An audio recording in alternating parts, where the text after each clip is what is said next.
Hello,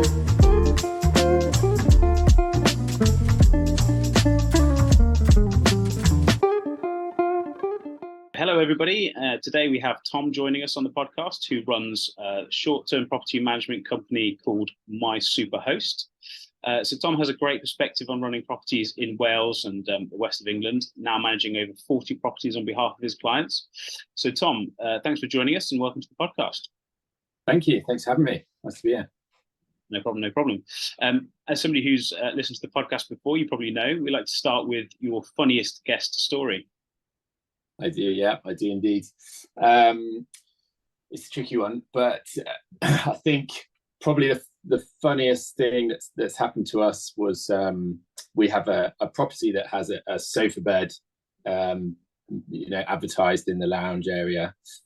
I woke up one morning to a rant of messages from the guest who had the worst night's sleep ever on this sofa bed. And they're just saying it's so uncomfortable. Can't believe that we could possibly advertise a listing with a sofa bed in this sort of order. And I was just really confused. It's a standard sofa bed, it's not something we normally do. So I asked him to send a photo, and what we usually do is leave the sheets when they're requested on the two kitchen benches. And actually, he'd taken that kitchen bench, put the sheets over the two benches, and tried to sleep on that overnight.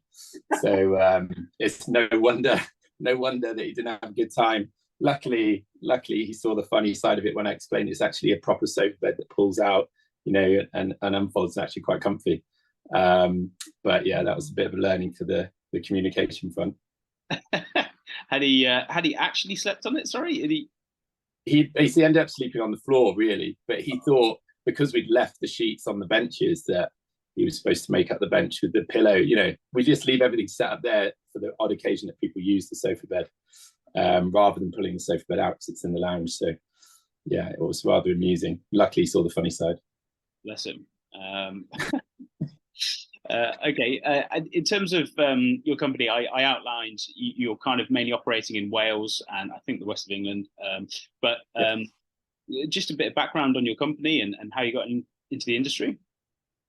Yeah, sure. So so as you said, My Superhost Limited, we currently manage 63 properties, 61 of which are sort of under the management services, and 2 of which are our own.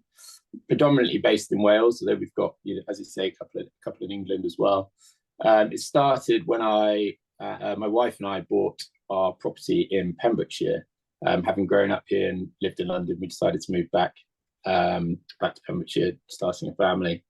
And it was sort of 2017. Airbnb was, picking up, doing quite well, and we took the property on. Listed it through Airbnb and managed to sell 46 weeks of the year, I think, in that first year. It was pretty aggressive pricing and marketing, but it caught the eye of a couple of friends and family who then started to say, can you do that for me? They were managing either bookings directly or with other bigger management companies. So I started picking up a couple of properties on the side as a bit of a side hustle. I was in web development at the time, so built out some tools to help me manage some of the processes automatically, which meant I could sort of manage 6 or 7 properties as a bit of a side hustle. Then in, I think it was late 2021, so about 18 months ago, I decided to go full time, really, and to see how many properties we could get under management. And yeah, that's where it brings us today, at 63 properties, predominantly in Wales, and spread all over the place, really. That's great. Sorry, apologies, I got your the number of properties wrong. So you've grown to 60 now. So I remember last time we spoke it was 40 or so. So yeah, this is well done. Seems like the business is growing fast. You mentioned your web development skills there. I was looking at your website actually, and it's actually one of the best that I've seen for a management agency. Did you build that yourself? I did build it myself, yeah, and it's been a really great tool, really, for us. It's still very much, we started out focusing on Airbnb management, actually now offer management across, all of the platforms, as well as more general direct bookings and short-term rental management. But yeah, it's been a great tool for us, and that niche of Airbnb management in Wales has been a great sort of search term that we often get found through organic search, and it's probably a benefit of my previous job, really. Definitely. I was going to say, actually, it looks great, but what sort of a role does it play in sort of winning your business, but also potentially getting direct bookings? How are you using it as a tool? Yeah, it's really a lead generation tool for people who are, a lot of people use Airbnb as a ubiquitous term for short-term rental property. So they think, right, I need an Airbnb manager or somebody to manage my property on Airbnb, but actually they just want short-term rental bookings. And it's generally not the client coming to us saying, we just want to be on Airbnb. So they're using that as a search term, finding us for their area, and it's great for sort of lead generation from there. We actually need to update it, really, like everybody, but to drive more direct bookings. At the moment, we're sending people to a subsite of our main website, but we'll probably be changing that sort of angle to more general short-term rental and more guest focused as well. Yeah. So you're using it more to attract property owners at the moment, but yeah. maybe looking to angle it more towards trying to use it as a direct booking tool. So you said, in terms of the actual booking itself, you tend to send them to a subsite. Is that part of a channel manager or another tool that you're using? Yeah, so we've recently moved channel managers. We now use Hostaway. So as part of that, they sort of build or allow you to deploy a direct booking website, or you can embed properties on your own site. So yeah, we just sort of linked up with our existing site under a subdomain, and we can drive direct bookings there, especially with repeat guests. People who've stayed before, sending them the link, sending them coupon codes to stay again or book again for weeks that or dates that are maybe potentially slightly quieter in the calendar. So it's been a pretty good tool for that, really. Very good. So in terms of the direct bookings, then, do you actually offer a lower price versus the OTAs if they were to book direct through that channel? Yeah, we do actually. It's we use a dynamic pricing tools as well, and it's we mark up all of our channels according to their commission. So about 18% on most of the platforms now, but we essentially saving that fee on by direct bookings. There's still some costs associated with card processing and some of the platform fees, but it's generally at least 10 to 15% cheaper by booking direct. Right, and I mean it's quite a challenge, I think, some hosts to communicate that with guests. That you can actually get it cheaper by booking direct. Do you have any sort of ways that you, at least with guests that maybe have stayed with you, that you make that manifest to them, like you kind of insinuate that they can get it cheaper by going direct? Yeah, absolutely. We send follow-up messages to all of our guests, asking not only just for feedback and reviews, but sending them a code that they can use for a 10% reduction on their next stay when booked directly with us. So we try and convert everybody over from a platform to booking directly with us. And I was recently at the Short Stay Summit, and there was a lot of talk and a lot of movement towards direct bookings, and we're fairly low. 10% of our bookings are coming in directly at the moment. I'd like that to be up 25-30% really. And some properties, it does depend on the property. Some of the properties are nearly wholly booked by repeat guests. They're kind of very unique, special properties that people have been coming to year on year, generally multi-generational places, larger places that are hard to find if you're a family that wants to come to a certain area at a certain time of year. So yeah, we try and convert people, and we're implementing a few tools now at the moment just to try and increase those numbers. Very good. It seems to me that you're very involved in like the technology side of the business and the marketing, that side of things. But obviously there are other sides of the business, actually getting hands on what does a normal day look like for you in the business? So, as with most property managers will know, it's every day is pretty different. I have a plan for how I'd like the day to go, and then it generally just it just spirals into something else. But ideally, at the moment, I'm currently working with myself, one freelancer. We've got some employees coming on at the end of the month, so it's pretty full on at the moment, being on call. So essentially, the morning be checking out guest messaging, making sure people are being responded to, making sure we've got everything covered for people coming in, responding to owner inquiries as well, which is often as demanding as the guest inquiries. So that was sort of the first hour or so of the day. At this time of year, we're onboarding quite a few new properties, so setting up new listings, looking at pricing strategies. But for existing properties, it's looking at performance based on last year or previous years or previous months, should it be. Reviewing feedback. These are all things that we do kind of on a regular basis, but a lot of the time at the moment for me, they get interrupted by things that need to be sorted out within properties or guest inquiries or stuff that just needs to be dealt with in short term, really. Yeah.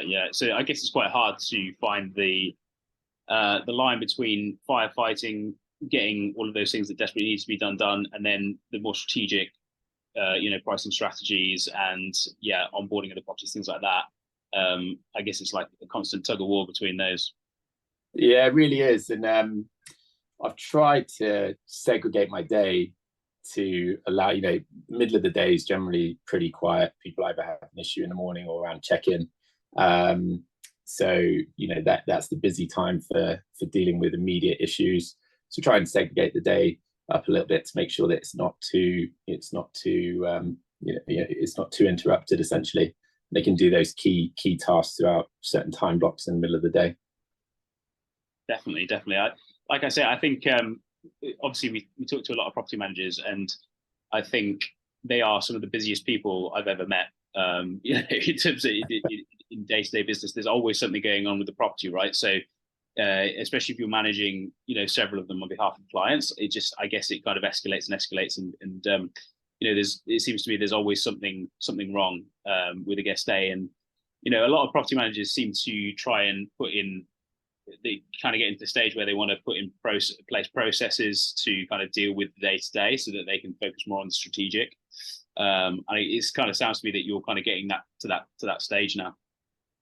Yeah, it's out of necessity, really. I'm quite big on work-life balance, and with the number of properties that we've got under management, it's pretty full on, sort of almost 24/7 on call, really. And it does, you do need the time for that strategic development to try and, especially in, currently is slightly trickier market or at least a changing market.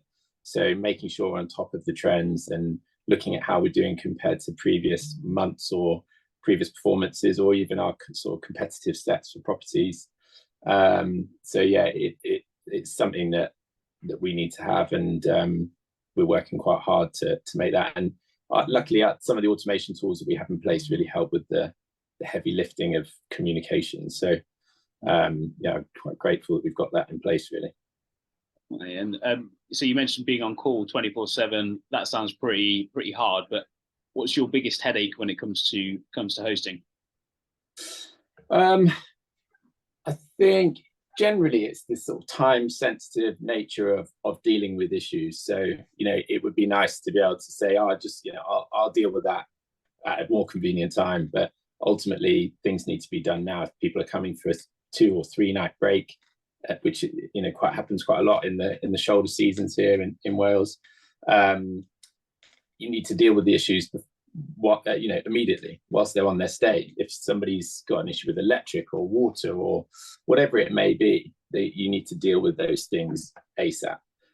So often the process of dealing with that with maintenance teams or anybody that needs to be called out to sort an issue, that's quite an involved process, and involves a lot of back and forth with us and the guest and the people who might be coming out to fix it. So that's probably the biggest headache for us, and something that I'm trying to find some more sustainable solutions for in terms of the way we manage that, really. Do you have a team of handymen that are kind of ready to go? We don't have any contracted teams, so we have a list of preferred suppliers essentially, and we operate in that way across all of the services that we provide. It just allows us to keep our prices down essentially and keep our rates competitive. So yeah, we have a list of people that we can call upon in each area, and we know who are specialists in certain skills. But it's, you know, they're obviously busy people, they're in demand, and the trade in a lot of places on the coast at the moment is seriously in demand. You know, that you call up some plumbers and they say, yeah, I can come out to you next year. And so that's the challenge. But luckily, you know, we're starting to provide people with enough work that, you know, they're kind of able to prioritize us, at least for the small jobs. So it's helpful. Yeah, I was going to say, like, next year doesn't help if you've got guests in the property now, right? I mean, exactly. Yeah. What do you do in that circumstance? I mean, if you haven't got anybody, do you have to go down yourself, or? We tend not to go ourselves. I will do, you know, if it's somewhere nearby. I certainly have been out to fix things in the past, but it's not really a sustainable solution for me in the business. So it's just, I mean, the main thing is really communication with the guest. You know, it's just number one thing across the whole board. But helping them understand what you're doing, making sure that they're heard and that you're dealing with the issues. Most people are pretty understanding. You know, they know that things can happen as long as they can see that you take care of the property and that you're doing everything you can to fix the issue. People can generally get on board and are fairly understanding. Yeah, definitely. You know, obviously, I think that's probably within limits, isn't it? I guess. Yeah. So in terms of, obviously, you've got you mentioned a few kind of difficulties that I think come with just property management in general. But what sort of tools are you using to make your life easier to try and nullify those? So, I mean, the number one tool that we use is the PMS. So Hostway provides, you know, huge amount of our sort of technical services. We automate messages through there and bookings and notifications. We built out a couple of our own systems that will send notifications via WhatsApp to owners and cleaners and things like that, and reminders. And that's been a really helpful tool just to send reminders on the day that people are arriving, for instance, or a 24-hour notice. And you can change that for depending on the setup that we've got. And there's, you know, we use a couple of other tools. So we use Notion, we use for sort of our internal wiki stuff and providing information on properties. I've started recently using Charge Automation, which is a really nice little tool that helps capture guest data essentially. So it's almost like an online check-in form for the guests. Helps get their actual email address rather than a platform email address, which is great for direct bookings going forward, and also asking questions like, why are they coming to stay at our property, or where are they coming from, so we can, you know, understand the type of demographics of people that are coming, the reasons that they're coming for, and it helps us all sort of build that into the marketing. And yeah, sorry, with the charging, I don't think we've actually heard of that on the show. What is that particular supplier that you're using there? Yeah, it's called Charge Automation. So they can handle payments from some of the platforms like Booking.com, Verbo on your behalf, who allow you to process your own payments. But they also do online check-ins. So they'll send a link to the guest. They can do verification, ID verification. You can do upsells. It's not something that we do at the moment, but something we'll be looking to do in the future. And just sort of simple things as guest data collection, really. So it's been quite a nice tool that we've implemented recently. Very good, very good. Is it a particular brand that you're using for that? It's called Charge Automation. Okay, sorry. Very good. Yeah. And so obviously, then you're then capturing that information. So you're verifying the guest prior to arrival. I guess that has implications for security and things like that. Is there anything around regulations that you need to be doing with that? is that something maybe that's going to become a bit more pertinent with the incoming regulations in England and Wales as well? Do you know? Yeah, I think it will do. I mean, we host all of our data in third-party systems, so you know, all of the email data is directly sent to MailChimp and hosted there. So we don't host anything on our own devices, and it's certainly something that I'm looking at the moment, with bringing teams on board and potentially, you know, using their own devices and things in the sort of in the general work day. I think, I don't know how much the regulations will have around data protection for short-term rental management, but you know, we still fall under the GDPR rules and regulations, and a couple of those other policies that affect our websites and sort of digital data collection. But it's not something I've heard of in the upcoming legislation. Yeah, of course. It's I think with the new regulations coming in, they're talking obviously about trying to make short-term lets apply for licenses, and as part of that, obviously, in some areas, obviously, guest data collection is actually mandatory, so you have to show your passport, things like that. So you know, just obviously, maybe that could be potentially something they're looking at. I didn't know if you were aware of that, like coming in. But yeah, that sounds like an interesting way of certainly capturing guest information, and then I guess you're kind of using that feedback as well to optimize the guest experience. That's right, yeah, and also optimizing the experience ahead of their stay, asking why they're coming. You know, we can offer recommendations based on what they're doing in the area, or what their stay is for. Sometimes we provide different little gifts or things. You know, for instance, we have a lot of people staying at one of our new properties who are on a baby moon. So, you know, instead of putting a bottle of Prosecco in, we'll put, you know, non-alcoholic bubbles and other sort of related items. It's just nice little touches to show that you've understood why they're coming and you're trying to heighten the experience. But it also allows us to build avatars, essentially, for the type of people that are going to be staying at the property, and directing our marketing towards those demographics. So, you know, if we can see trends in why people are coming and where they're coming from, it helps us to tailor the marketing for each property.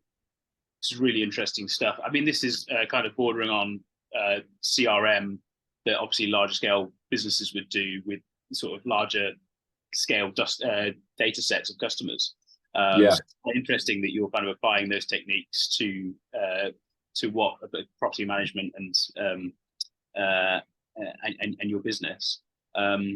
So that's really good. I think if you had to kind of distill what we've talked about into like the top 3 tips that you have for short stay hosts, what would those be? So I guess my perspective is for short stay hosts that are looking to grow their portfolio, and I think, you know, getting the tech side of things in line can be really helpful.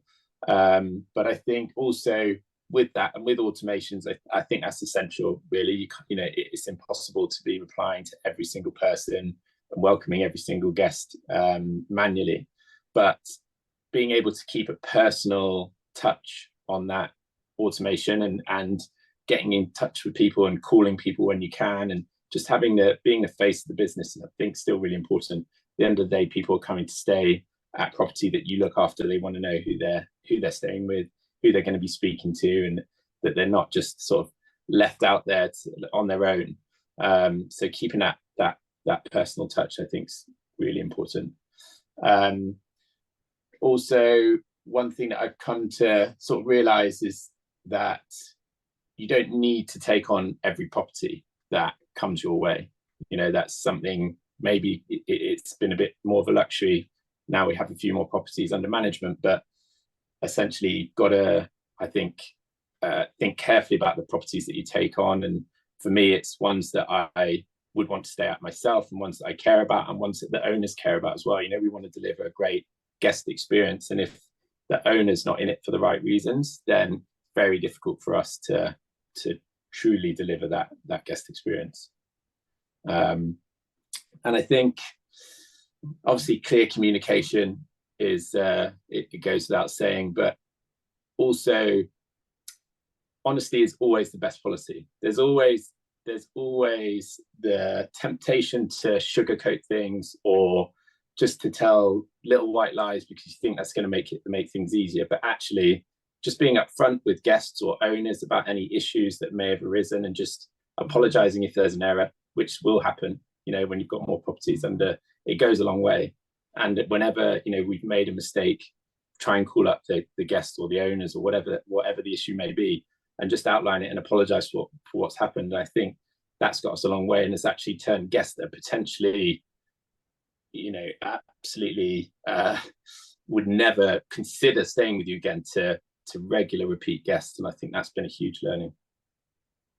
Yeah, no, that's really interesting. So I guess, yeah, if you, especially with guests, if you're trying to sort of placate them and maybe sort of take too much on as well, I guess you could actually worsen their experience just by over promising and under delivering, or you said their expectations aren't being met based on what you've kind of told them. So that's very interesting. You mentioned earlier guest feedback. When you initially make contact with guests, you actually validate them and then get their email, etc.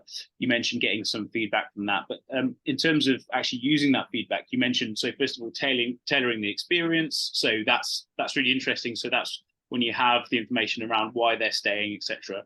But if there's any feedback from their actual stay, how do you use that then? Do you use it to actually optimize the guest experience? Absolutely, yeah. I mean, it's directly and indirectly. Often, we follow up with guests every time to say, please tell us what you enjoyed, what you didn't enjoy. There's a bit of a game around reviews on platforms, and and unfortunately, it's something you've got to manage. But we always follow up with guests and ask for their honest feedback. And sometimes it's indirect, in the sense like the guy who ended up sleeping on the bench. That's feedback for us, that the communication maybe of how that needs to be set up needs to be clearer. Or people that say, it was an issue, we struggled to find the lockbox. Okay, well, we need to update our sort of welcome information or our check-in information. And then you've got obviously the direct feedback that's really actionable, saying we broke a wine glass, there's not enough wine glasses now, and you need to get some more for the next guest. And providing that information to the owners, making sure that they're on board with actioning that as well is really important. So yeah, it's something that's really key for us, and we are actively working on trying to report that to owners a little bit more quickly as well. Definitely. And did you go a bit more granular than like an overall, how was your stay? I mean, do you go into like the details of like the cleanliness and other sort of more granular factors around their stay? So we track the review scores from the platforms on each element, so we can see at the end of the day, that's the best way of checking, say that the cleaning partners are doing a good job.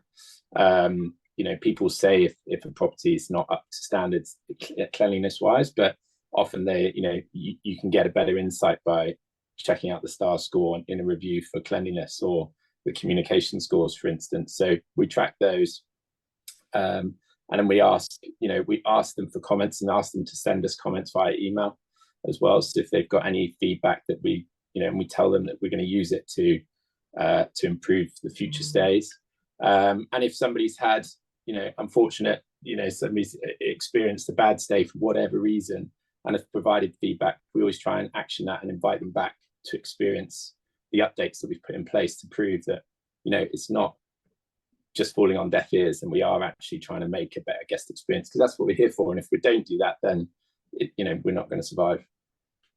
Very nice. And I think, that's obviously a benefit for owners, that you're doing that on their behalf consistently and in a systematic manner, with all the tools that you've got at your disposal. It might be a little bit harder for individual hosts to implement that. Yeah, it's a mixture. I guess we don't have ultimate control sometimes over some of the improvements that need to be done. Whereas an individual host, if it's their own place, then they can take that on board and maybe work on those. But yeah, we're getting more data and we can compare across a broader spectrum of properties at how we're performing. So I think that's that is the benefit of working with a manager. Definitely, and you could exactly that. So you could then say how they're comparing versus another property in your portfolio on certain metrics like cleanliness, for example. That might be interesting feedback for the individual hosts.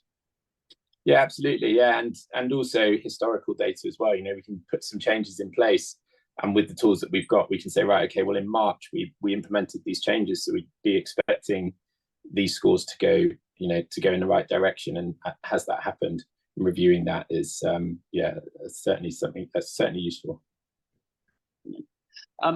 So that leads us on to the state of the short-term rental market in the UK right now. Obviously, there's a lot of stuff going on with the cost of living, and then as we touched on earlier, the regulations that are coming in, potentially in England and Wales. But what are your thoughts on the overall state of the short-term rental market in the UK right now? It's certainly a different period. It's very hard to compare the last couple of years with everything that's been going on. But in Wales specifically, from an owner's perspective, there's huge concern over the new requirements for how many nights you have to have rented your property, 182 nights in a year, in order to qualify for commercial rates. And if you're not hitting those numbers, it's up to sort of 300-400% council tax bill that will be applied to the property. So for some owners, that's just not viable, and it's causing huge concern. They want to sell their properties, but equally, people aren't looking to buy properties in Wales in the holiday let market because they're equally concerned about those requirements and the legislation that's coming. So that's certainly an issue. But having said that, there's also a lot of stock on the market at the moment, and it seems like everybody's jumped on the bandwagon of post-COVID, the staycations, places to go. And I think it's seen the quality of some of the properties drop slightly. And I think ultimately that, the quality is gonna last out, and there'll be the properties that are standing, the properties that are getting booked. And I think that's why, guest experience is super important. But we're seeing last minute bookings still coming in, with large properties slightly harder to book this year than they ever have been. And I just think that's potentially people being price sensitive, and the difficulty maybe of getting groups of people together. If you've got a large house that sleeps multiple families, you're more likely to find somebody within that group that can't commit potentially financially for a great outlay further in the future. And also that maybe looking at, say, a shorter break instead of a week-long break, and equally grandparents and parents taking their families away. We've seen that slightly decline. So I think there's certainly uncertainty in people wanting to outlay vast amounts for properties a long time in the future. So people are booking up last minute. A lot of the smaller properties are picking up short stays, within a couple of days time, which has not always been the case. So it's kind of sporadic, but at the moment we're still tracking above or at least equal to where we were last year on most of our properties. So it's not something to be overly concerned about, but it's certainly disconcerting when the summer months, for instance, in places like Pembrokeshire, were typically booked in February, March time, and they're now still sitting partially empty in June. So it is concerning, but I guess again that's where having the tools in place helps us be able to project those things, compare against the market, compare against our competitive sets for each property, and just see how we're performing and if we need to make any changes. Mate, we've got 1 minute left on the free time, so if I stop it and then we'll just do one a bit. I know it's only one question. It's really annoying. It's like they've optimized it to be they really have. On every time this is what happens, so they must have optimized. Okay, mate. I'm going to stop it. It basically it buffers the video or whatever, and then I'll have to restart the meeting. Okay. Yeah, cool. No worries. Cool. See you in a sec. See you in a sec.